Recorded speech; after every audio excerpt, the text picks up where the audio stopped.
when we came up with this concept of events and trainings and etc., I thought this is the solution of the planet.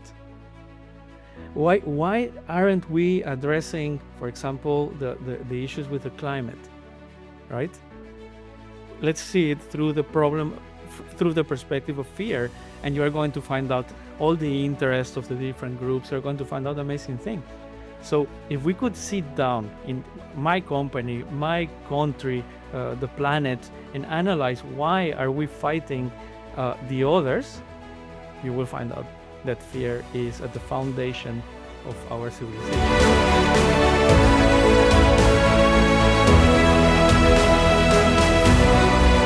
What is it about failure that that is so awkward that we don't want to touch it as well? And I think that especially in Slovenia, we have this culture of blaming failure. So we somehow paint it black, the failure, and then the people who fail are somehow second, level to the others.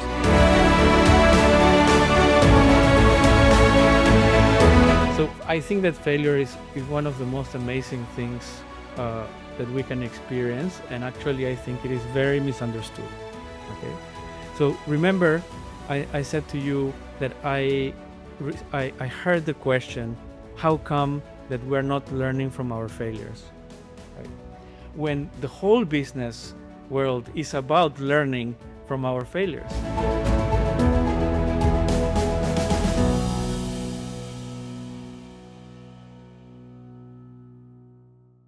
Lepo pozdravljeni, dame in gospodje, dobrodošli spet na kanalu Navdihuj.si. Veseli me, da danes v studiu pozdravljam spet enega zelo, zelo zanimivega gosta.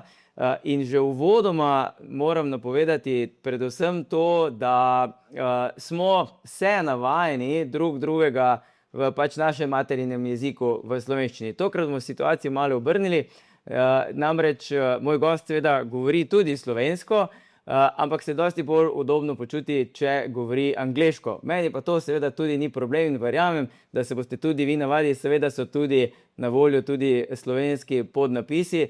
Tako da v resnici vas pozdravljam tokrat v angleškem podcastu in zato bom seveda sedaj preklopil še v angleščino. In če začnemo še enkrat, so, dear ladies and gentlemen, welcome again to Navdihuj.si, or in English, inspire.si. I'm very glad and very proud to introduce to you my today's guest, a very inspiring person as well, Mr. Jose Antonio Morales. Jose, welcome. Thank you so much. Yes, you're welcome. He comes from the company. The company is named differently, and he will tell you the backstory of it. But he is representing Aurora Coworking spaces, because it's not only one, there are a few. So, Jose, what is Coworking in general? What is Aurora Coworking? And what is the story? Because the company is called the mysterious island in Slovenian, Skrivnostni Otok. Okay, so I will tell you the story from the beginning, okay? I always thought of myself as an entrepreneur. And I found that people has different definitions of what entrepreneurship really means, right? And in my early age, I loved to read Julesa Verna. There's one book called Mysterious Island. And I read the book in Spanish. And there's an interesting thing, because the translation from French to Spanish uses the word entrepreneur to describe the adventurers in the story. So the Mysterious Island, Skrivnostni Otok, was my favorite book. And at the end of the book, the author reveals the name of the island. So the Mysterious Island at the end is named, and the name of it is Lincoln Island. Okay? So I thought, oh my God, this is perfect, because this is the story of entrepreneurship. It's an adventure, right? So I decided to call the company Skrivnostni Otok in Slovene, but name the initiative Mysterious Island. Yeah. So this is very intimate to me. I think that this interpretation of entrepreneurship and connection with adventure is a bit unique, because lately I started watching that, especially the startup movement thought of entrepreneurship as a business practice, right? But the original word, was not connected with it, right? So I thought of myself, yes, I'm some kind of an adventurer, right? And that marked a new beginning for me, that started in the year 2012, when I decided to stop working as an IT person and to find out if there's something else that I could be good at. I fabricated some kind of a middle-age crisis a few years before it really began. And so I was coming back from New York. I was there with my family for a couple of years. And we said, no, we're going back to Mursko Soboto to live there, and we will see what happens, right? So what happened was amazing, because I was getting bored of riding my bicycle and cutting the grass of the house. And I thought, I have to go somewhere. I have to see something that inspires me. And I went to Vienna. I decided to go at least once a month to Vienna. And where did I land it? In a co-working space. That co-working space was awesome to me, because although I was older than the majority of the people there, they treated me like if I was one of them. So I felt very comfortable. And I shared my ideas and my problems and my projects with young people, and they came up with amazing information. So I was very, very inspired. Sometime later, there was an event happening here in Maribor, where one known entrepreneur criticized the event organizers. And he made a question, okay? So he said, how is it possible that we are not learning from our failures? And that question was a punch on my face, because I just couldn't believe that we don't learn from our failures. So I immediately tweeted a hashtag with a conference hashtag, right? Asking, is someone interested to talk about why can't we learn from our failures? And that was a rabbit hole, okay? That was going to become an initiative later on. And with that in mind, I started sharing this question with more people. When I was going to Vienna, I started sharing this with the people there. There was a lot of excitement in Slovenia as well, in Ljubljana as well. And I was so enthusiastic with this idea of co-working that I said, okay, why not starting a co-working space in Mursko Soboto? All my friends told me, Jose, you are crazy. You are going to throw money into nothing. You are going to lose your savings and nothing is going to happen. And that was to me like a challenge, right? So I said, okay, challenge accepted. Let's see what happens. And that became Aurora Co-working. At the beginning of co-working here in Slovenia, we had a very important one. What was the name? Do you remember? That it was in Tovačna in Ljubljana? The prior name, you mean? No, the name of the first co-working space in Slovenia. But it was not the glue. No. It was not ours. It was from a group of people in Ljubljana. No, I know that there was one, Yeah. but Well, I forgot the name, but actually they were amazing. yeah. Right, so they had a big space, and it was like really, really inspiring. Also, I supported them in whatever I could, but then afterwards they closed, and I was surprised, because why co-working is not working in Slovenia, and I started finding that my own co-working space was facing trouble. The business model that I was using was similar to the business model I found in Austria and in the existing co-working spaces here. So I said, okay, definitely we are not the same. And exists the possibility that in cities or towns with small population, that business model doesn't work. So I started thinking, what can work, right? That became Aurora Coworking, and so far we are 10 years. In the meantime, a lot of other co-working spaces faded away. Some of them didn't achieve what they wanted. Some of them maybe did achieve what they wanted, but they decided to close. And I'm feeling extremely proud, Okay. right?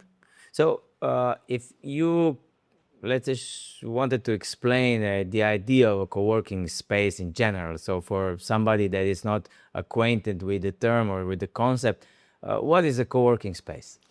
So there's a lot of disagreement in what a co-working space is, and that's one of the biggest problems all co-working spaces have. Okay, so what do we do? Okay, Okay, so it generally is not you don't rent an office. no, it is not. So some co-working spaces are there only to rent spaces for office. Actually, the biggest co-working spaces are very much very beautiful buildings with a lot of services included to support business. Okay, so they are kind of nepremičnina type of business. Okay, but then there are others that are more socially oriented. So they want to support entrepreneurs. They want to support social entrepreneurs. They want to create community, etc. So that's why it's hard to find a definition. And there's a confusion because a lot of people believe that the co-working space main objective is to generate more business, because the co-working is supposed to be supporting entrepreneurs. And as we talked at the beginning, entrepreneurship is also mixed with the idea of business. So I think that's a bit misguiding, because then you measure the success of your co-working space according to the number of businesses that happen, according to the type of cooperation that is born there, etc., etc. But if you have a co-working space with 20 persons, which kind of cooperation or big numbers are you going to achieve? So we had to come up with a different definition, right? And we found what we find in common is that successful co-working spaces are communities. And are communities of people that are looking for similar results. At the beginning, they are actually looking for infrastructure or for networking, right? But when we ask them, what is the real thing that we are solving through Aurora Coworking to you, is I don't feel alone anymore, right? Because those persons are starting up something that is normally risky, and they need to be surrounded with people that can understand what it means to take a risk. Yeah, so it's the connection that they feel Yes. inside the community. Yes, and talking with a lot of co-working spaces, maybe hundreds in Europe, all of them are completely sure that their secret problem that they solve is loneliness. But it's not loneliness, that idea, that romantic loneliness or anything. It is really being surrounded with people, but being incapable of connecting, right? So a co-working space is a facilitator of connection, human connection. So what is the type of entrepreneurs, adventurers Yes. who join, let's say, co-working? Is it sort of a designated, or you could say, this is the, let's say, the mediana type of person, or is there an interval? How does that work? So we see that the majority of the persons attracted to the idea of co-working are tech entrepreneurs. It looks like because of their exposure to more countries and to different cultures, they understand that co-working is useful for them easily.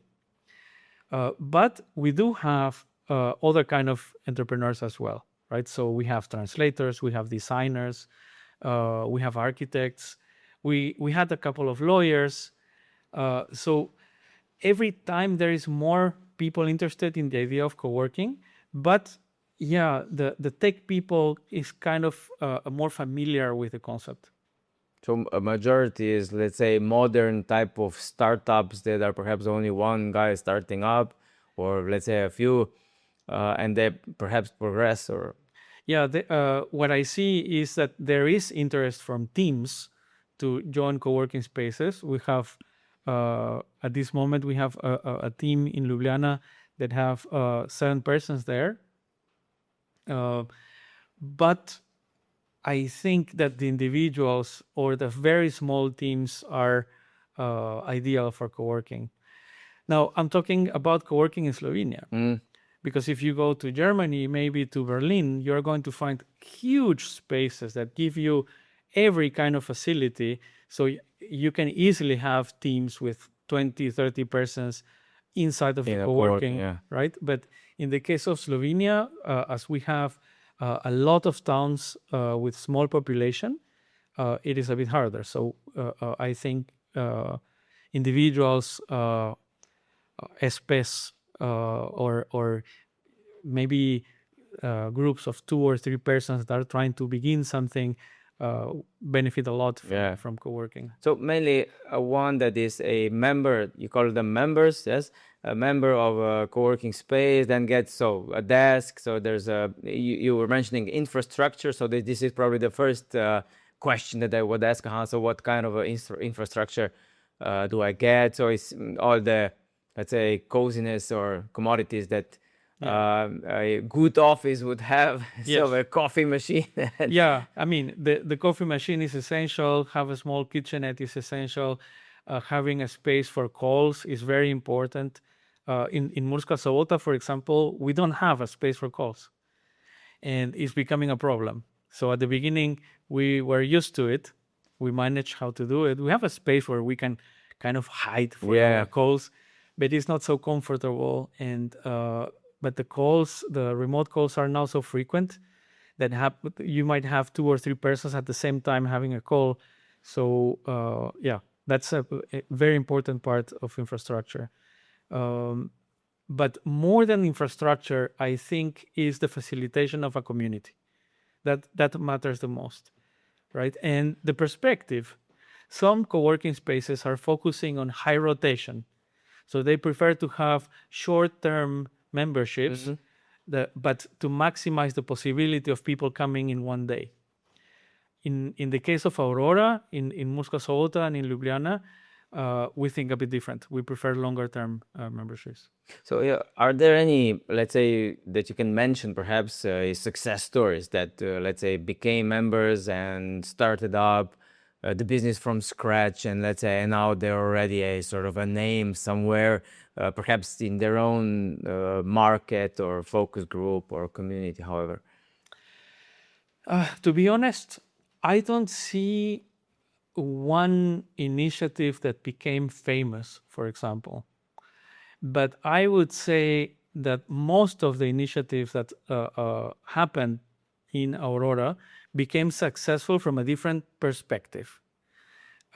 They found people to resonate with.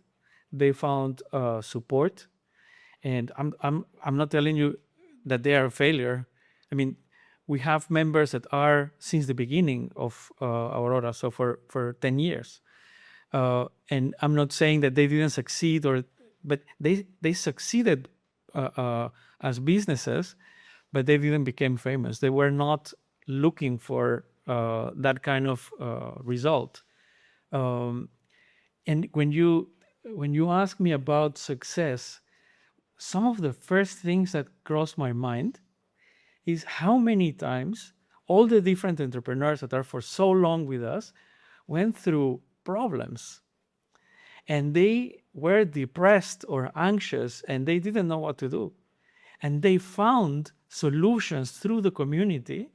Oh man, I mean, I remember cases, I mean, hugging or even crying of not knowing what to do, and at the end, everyone that I can see achieved amazing results. So it's entrepreneurship, loneliness, especially when you don't know what to do. Because I honestly say that I've run many masterminds, I train, consult, coach people in business mainly, and I see that especially with men, because women have all these supportive circles, many types of let's say women entrepreneurship. There's many organizations that support this type of activities in many ways, which is okay, which is good. It's must very welcome that they have this opportunity, but men don't.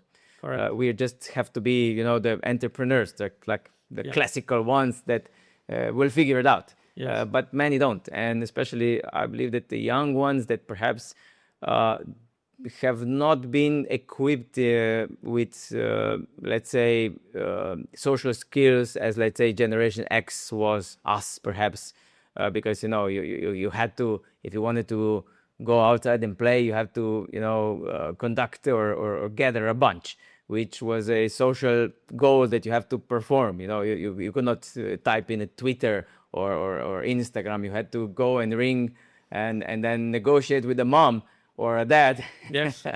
that they may come outside or may not. So that was the goal. So we had this to overcome, which the younger generations, I think that they don't have this many opportunities to handle these type of things. Yeah, I mean, there's an interesting thing here that, as I told at the beginning, in a co-working space, even if you're older, you are not treated like an older person. You are kind of treated equally. We're not older persons. Yeah, I'm talking about others, right? Yeah, the others. And that's pretty fascinating, because then me, as a 50-something-year-old, I can go to talk with young people and tell them, hey, this is what I want to do. And they come up with feedback that I would never imagine, because they started in a different world, as you are explaining. But then when they need feedback and come to me, I tell them things that they could not imagine either, because I was born in a different world. So then a co-working space is a conversation space, is where different generations can come together to share points of view, right? And that sharing is what creates the community, because you see the older guy coming, to tell, I don't know how to do. Do you know? Yeah. So there's a sense of, we are all in this kind of situation. We're all entrepreneurs, adventurers. We're trying to figure it out, and we are all having problems. So there's a implicit understanding that what we are trying to do is not easy. Yeah. You mentioning different worlds that we came from. We were born in. You come from a different part of the world. So you're from Peru, and that is okay. So it's not the other side of the world, but it's across the ocean, and it's to the south. So as we traditionally see, the world is the southern hemisphere. And how come Slovenia? So how did you land here in this part of the world? Believe me that I never had it in my mind. So I never thought I was going to leave Lima. Actually, I started developing my career very well. I was a very close partner of Microsoft. I was the one presenting the new version of Microsoft Office, and I was doing very good. But it happened that I got in love with one Belgian girl that went to study for an Erasmus project in Lima. And when she returned, I promised her that I was going to visit her. And okay, so the time came to go to visit her. I went to the airport in Lima, and I met this Slovenian girl, right? Not on purpose. It's not that I was flirty or anything. I was buying a present for my girlfriend. But Tatiana, my wife today, wanted to buy the same thing, and there was only one. So that should tell me something about my future wife. But anyway, so she bought this thing. I bought something else, and it happened that we were walking towards the same gate, and I felt attracted to her. So I was telling to myself, Jose, you have to say something to her. And okay, I built some strength, and I started talking to her, and we remained talking until she left. And from that moment on, more than 2 years passed. We were sending each other postcards and things here and there. It was just a nice kind of friendship. I had another girlfriend, and then when that relationship was finishing, the idea of going to see Tatiana happened. So we met in Vienna, and very fast from that point, we decided to get married. So I abandoned an amazing offer that I received from Microsoft and decided to move to Mursko Soboto. So it was just like a crazy decision, and but I'm not sorry at all. Yeah, so that's very good to hear that Mursko Soboto won over Microsoft. Oh yes, I mean I don't know the rationale of that, but it did. Good to hear. Well, Slovenia is a lovely piece of the world. I'm sure that Peru is also, because I follow stuff in history and whatever, and I know that Peru has many things to offer, not just historic, but probably in present ways. So, okay, you built yourself a home in Murska Sobota, a career as well. Now you're building co-working spaces, helping people, solving problems. And you said, so all of the entrepreneurs, the adventurers, have problems. And you also said, you were talking about failure in Vienna, and that's probably not the only place you mentioned. There's a whole rabbit hole.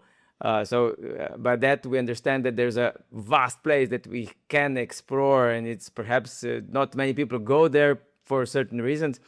What is it about failure that that is so awkward that we don't want to touch it as well? And I think that especially in Slovenia, we have this culture of blaming failure. So we somehow paint it black, the failure, and then the people who fail are somehow second, level to the others. What is it about it? Yeah. So I think that failure is one of the most amazing things that we can experience. And actually, I think it is very misunderstood. Okay. So remember, I said to you that I heard the question, how come that we're not learning from our failures, right? When the whole business world is about learning from our failures. So if we are not learning from our failures, what are we doing? Is it true? Is it not true? Okay, so then that rabbit hole began. I went to Ljubljana. I met amazing people there, some community leaders of the world of entrepreneurship at that time. And we came up with an answer. The reason why we fail is because we fear. What? Wait. So this is really a difficult topic to summarize, okay? Because is something that needs to be experienced, okay? But just to tell you, I had to organize, I don't know how many events, maybe 60 or 100. That was the whole initiative then that came out of it, huh? Yes. So because we found this theory, fear is the cause of failure.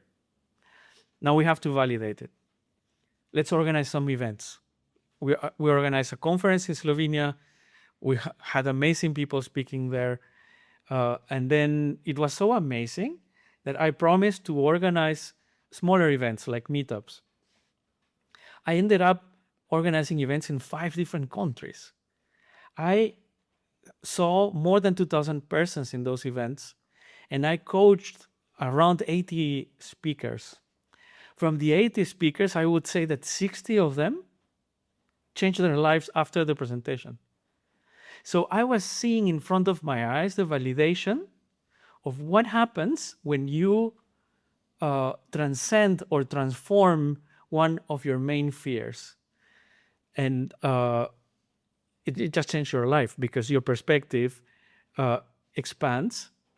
That place where there was resistance or blame or shame or whatever is now empty. So you have more space to explore, more space to do things. And that's why they change their life. So the thesis, right, that we fail because we fear was kind of confirmed.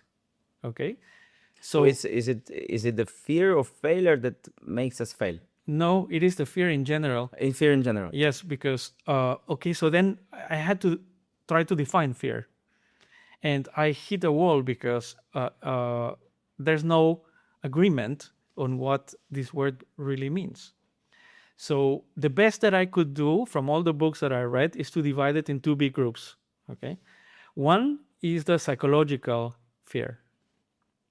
Psychological fear is what we do or the pattern that we create when we go through an experience that we dislike. That's psychological. But then there's an instinctual fear. That is the one that is trying to defend our life, our body, our integrity, right? They're very similar. Actually, the psychological fear copies the model of the instinctual one, right? But there's a problem that we don't have a mechanism to update the fear, the psychological one. So let's imagine you're a little kid and a dog bites you. It's very likely that you are going to grow up not liking dogs. Until the moment that you see a fluffy, beautiful little dog that licks your hand and you figure it out, oh my God, I'm a big man. This dog is not going to do nothing and it's so cute. Yeah, I still fear it. How come that I'm still feeling some resistance? So as soon as you can see the fear for what it is, and you remember when the pattern was created, I had 7 years old and a dog bit me, and now you are 40 years old, you see that the fear makes no sense. So you deconstruct the pattern. You find that that pattern is not defending you anymore. Yeah. It makes no sense. But can we do it rationally, like you explained, so that we think it through? Or there's a, sort of a thing that we have to address unconsciously or whatever lies beneath? So, because you were mentioning patterns. So Yes. patterns are something that we intrinsically think of as it's something, unconscious. yeah, they are definitely unconscious, most of them, but they manifest in failure. So the failure of getting close to a little dog, So Yeah. that's the problem, that failure, when we talk about failure, we're imagining a catastrophe, right? Oh my God, this happened to me. No. Not making the telephone call to the customer that owes you money is a micro failure. And if you analyze the reason why you are not calling that person, you might find out that you want to be a good guy because when you were a little kid, they were telling you, hey, behave good, you want to be a good guy, etc., etc. So the pattern, so these micro failures, those things that we are used to, that are actually part of our personality now, So they compound then. they compound. And then as soon as you start checking which are those micro failures that you would like to address, some of them you don't care. Some of them doesn't matter. But maybe some of them matter. You get in love with one girl and that girl likes dancing. And I don't like dancing. Jesus, I better learn. Why am I not a dancer? What do I see wrong with dancing? Is there a fear here? Oh my God. Jesus, I'm insecure. I don't like people to see me dancing because it's moving weirdly. Okay, you find it out, so then you see that's ridiculous. You take a couple of beers, you go dancing, and the people is laughing and enjoying with you, and you see this is not so bad. Okay, you see that little pattern that you saw as a potential failure, that would be the cause of not getting close to the girlfriend, right? Or the potential girlfriend. transformed and opened up a new space in you, right? So yeah, the problem is that when we talk to about fear, we think big fear or terror, right? Paralyzing emotions. Yes, But phobias and anxieties. exactly, and it's so much more natural. So the little fears are the problem then. Yes, those are the things that we must address, right? And they manifest in many ways. I mean, the reason why your business is not growing, the reason why your company failed, is it connected with some fear? And then you can go even deeper, because you can say, is this a collective fear? Is the culture of my company perfectionist? Are we trying to be the best? Sure that this product is going to be the best one. Is that perfectionism coming from an insecurity? So what is the antidote then? Is consciousness, is stopping and reflecting. So you first have to make it aware. Yes, and I'm telling you, failure, that's the blessing of failure. Failure is telling you, here there's a fear. But if you learn. Yes. So Some learning. don't, some don't. Exactly. So the confusion about learning about our failures is because we want to learn the circumstances that produced failure, right? Oh yeah, that time there was an economic crisis. The politicians in my country did this. The taxes increased. The percentage of my credit, I don't know. Yeah. So we analyze all the circumstances, and that's great, okay? But the thing is that all those circumstances are never going to come back in the same way in the future. So we can learn from the circumstances and what happened, but for some reason, that similar kind of problems come back as a cycle, right? So when we realize there's a cycle, why am I always in this kind of problem? Why am I always having this kind of relationships, etc.? You start seeing, okay, the pattern. There's a pattern. So if you analyze the circumstances, you're going to see that the circumstances are different, but the results are similar. But if you ask, what fear produced this failure, you go into a rabbit hole. So you have sort of a context, and you have a pattern that this pattern repeats itself in, let's say, similar, not exactly the same context, but when you find yourself in let's say, these types of situations, like you said how you met your wife, if you would fear too much, then exactly. You wouldn't say nothing, and then you wouldn't be talking, then I would probably never met, and we wouldn't be having these conversations, exactly. Probably, at least not here. Absolutely, exactly. So I think that is essential, because you can, and you know, at the moment when we came up with this concept of events and trainings and etc., I thought this is the solution of the planet. Why aren't we addressing, for example, the issues with the climate, right? Let's see it through the problem, through the perspective of fear, and you are going to find out all the interests of the different groups. You're going to find out amazing things. So if we could sit down in my company, my country, the planet, and analyze why are we fighting the others, you will find out that fear is at the foundation of our civilization. Yeah, this time is a fear of something different. Yes, they are threatening our style of living. They are threatening our economy. They want to get more power than us. They want, everything is fear. Yeah. So I don't know if you remember, there's a movie called We Bought a Zoo. I don't know. It's a sort of a family movie. I think it's Matt Damon and Scarlett Johansson, probably, about the guy that somehow has kids and ends up alone. I think his wife died, and then somehow through the process they buy a zoo. And that brings a lot of problems and a lot of opportunities as well. But one of the very sort of a bright things in the movie is how he met his late wife, and that his dad told him that for most things in life, you only need some, let's say, 20 seconds of courage.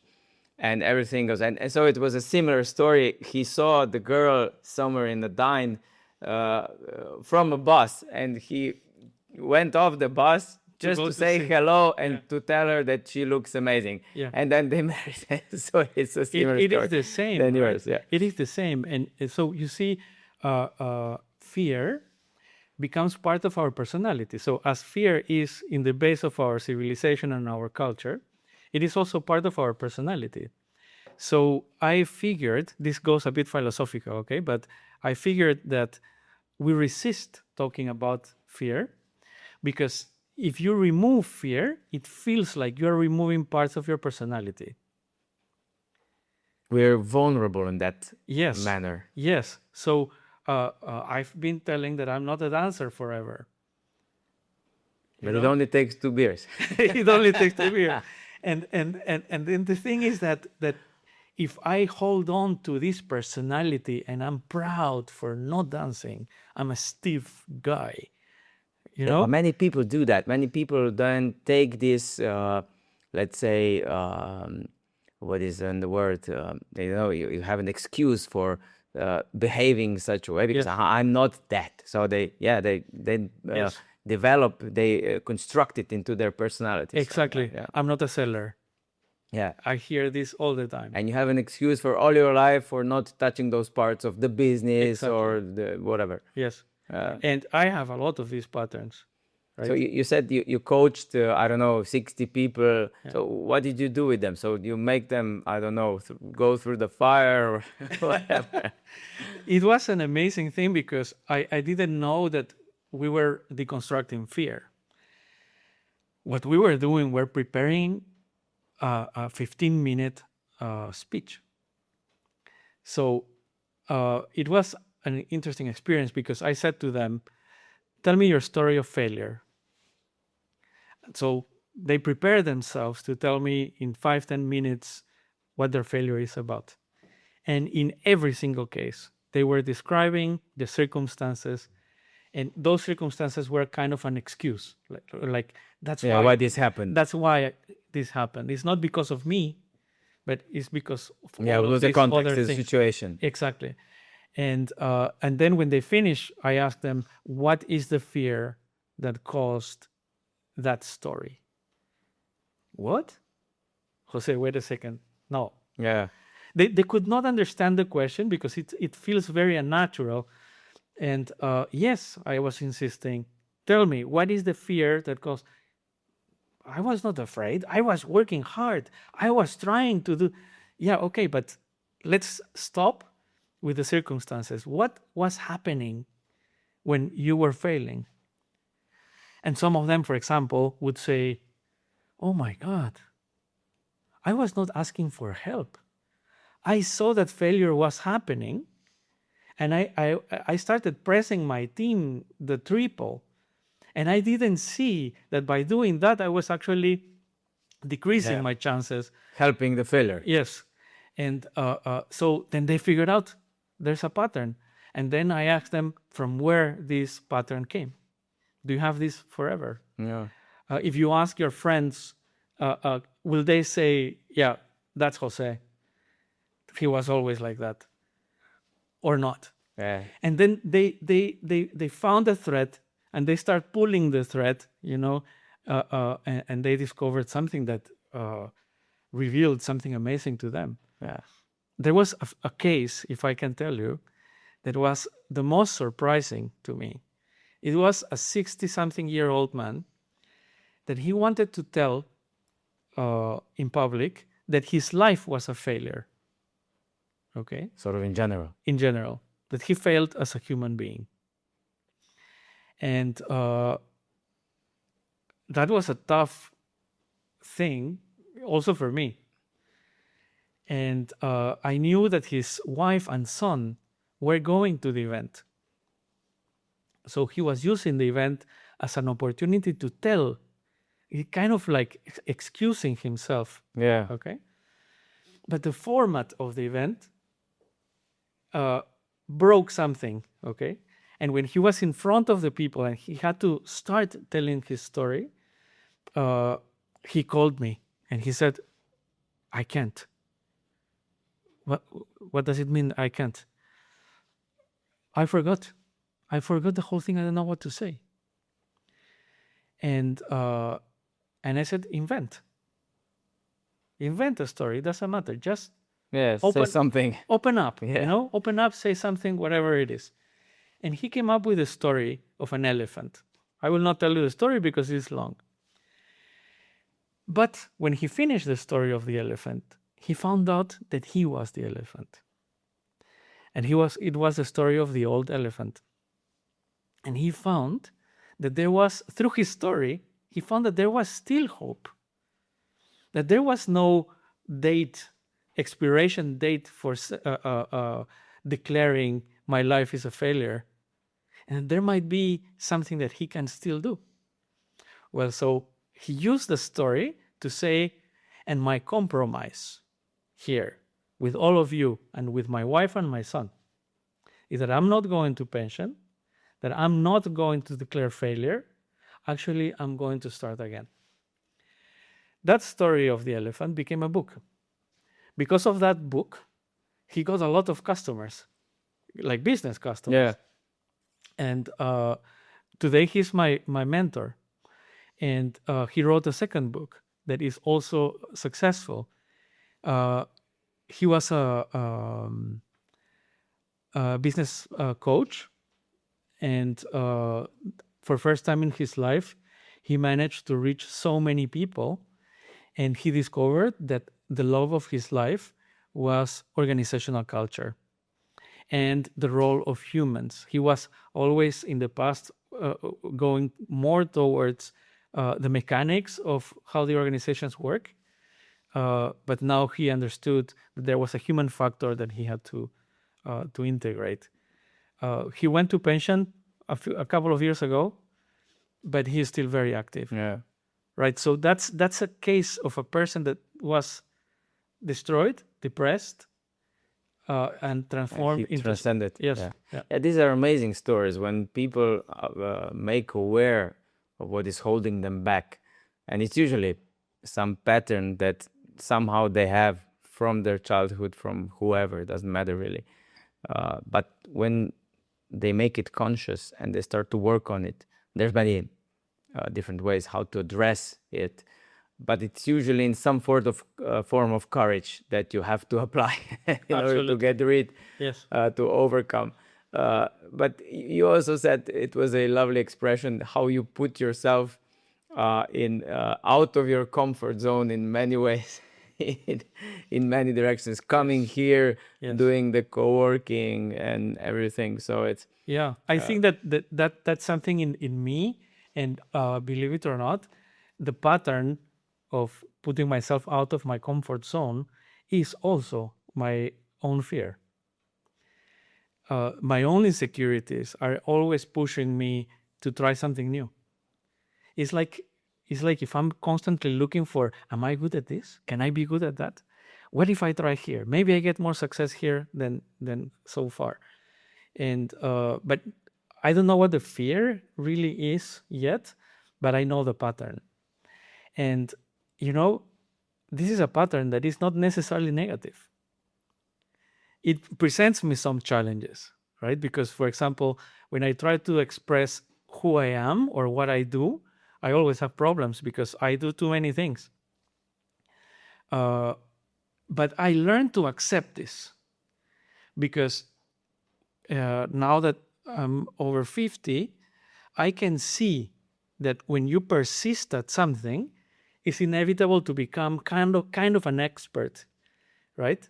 And I became kind of an expert at something, and I like it. Yeah. So do you know, have you found out what is the true name? I know what is the name of the island in the story, but what is the name of your island? Oh man, I would say that community building is the deepest thing for me. And it sounds very strange, right? Because it's not very specific. But I think that the role of my life is connecting people. The fact that I am an expat, I didn't finish the university. I started my first business at 17. I didn't want to define myself as anything in specific. So this rebellious way of being has been always and forever connected with people. Even my IT part, and this is something that I discovered just a few years ago. Microsoft was awarding me, and I was kind of always disappointed because the awards were like for his work in community building, for his work with the partners. What about the software? What about the amazing marketing things that we did together? Why are they not awarding me for that? And so I didn't understand, but now I know. Even the reason why I went into technology is connected perfectly with what I do with the co-working spaces. I always wanted to connect with people, to use technology for people to have better lives. I believed what Microsoft was telling at the beginning. This technology is for you to have more time with your family, with your friends, and make your work more effective. It didn't work that way, technology. In some ways, yes, but in many ways, no. It would be great if it would have that purpose, but it's not Yeah. always true. Yeah, but I believed it. Yeah. And I think that's my Lincoln Island, is how do we connect? How do we thrive as persons beyond the idea? That's why it's an island, is beyond the traditional idea of success. So a ton of money, possessions, and a lot of power. I am actually finding out that having less power, and a safe life and time for joy It's liberating. is liberating. That's the biggest success we can achieve. Yeah, you're touching your geeky part, but I'm not really sure if we will not go over the time frame that we're supposed to be. I'm gonna ask you because we touch that question every time. What would be your advice? We said we're not old yet. Perhaps we're never gonna be old. But let's say. What would be your advice to somebody that's starting a business, regardless of the age? So I want to start a business. I'm 40 years old. I want to quit my job, whatever, or I'm 17 and I have a business idea. What is your advice when starting a business? Identify a network of people that will understand the risk you're taking. I think this is essential. And transform that group of people into a support network, right? Because if you are 40 years old, you're going out of traditional work, there are some comforts and securities that you are not going to have. You have no experience about it, and you don't know how to navigate it. So get together with people that already did that consistently, so that your hesitation, your insecurities, your fears are familiar to them, so that you will see, that's normal, right? And so that you can express yourself, because entrepreneurship and a life of independent business is very lonely. If you even if you have a team and you are the director of the startup, you are going to feel very lonely if you don't have with whom to talk about your challenges. I think that's principle. Create a culture. If you are going to have a team, right? Create a culture of openness and innovation. And always remember that you cannot innovate if you're afraid, right? So you have to work on your individual fears, and you have to work in your collective fears. We call it organizational culture, right? So that is something that has to be addressed. And although it's very exciting to say, hey, I'm independent, I'm going to start my own business, it sounds very fancy.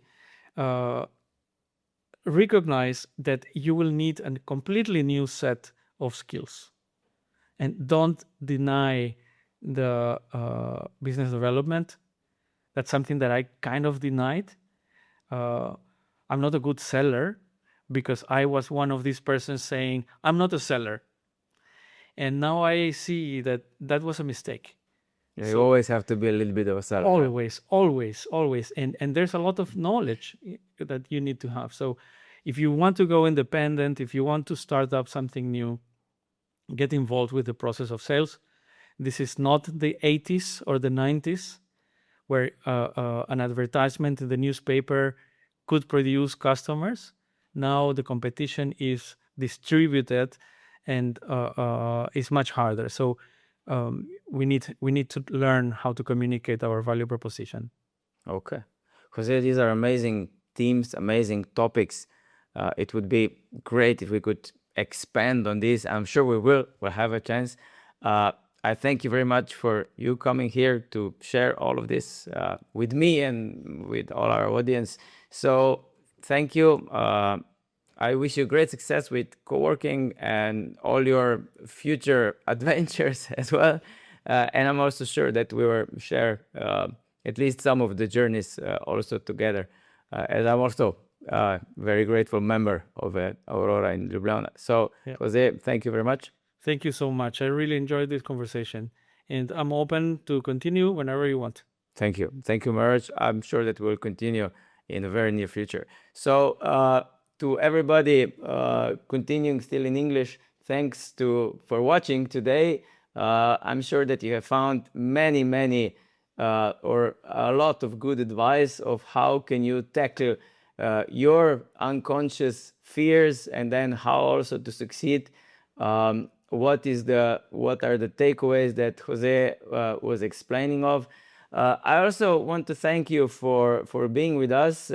Be sure, again, it's the same sentence that I use in Slovenian. Like us and follow us for more content like this. We'll do our best. I'll do my best to share and bring more and more useful stuff. This will be hard to beat today. Dame in gospodje, hvala tudi v slovenščini za vsem, ki ste bili danes z nami. Ostanite z nami še naprej.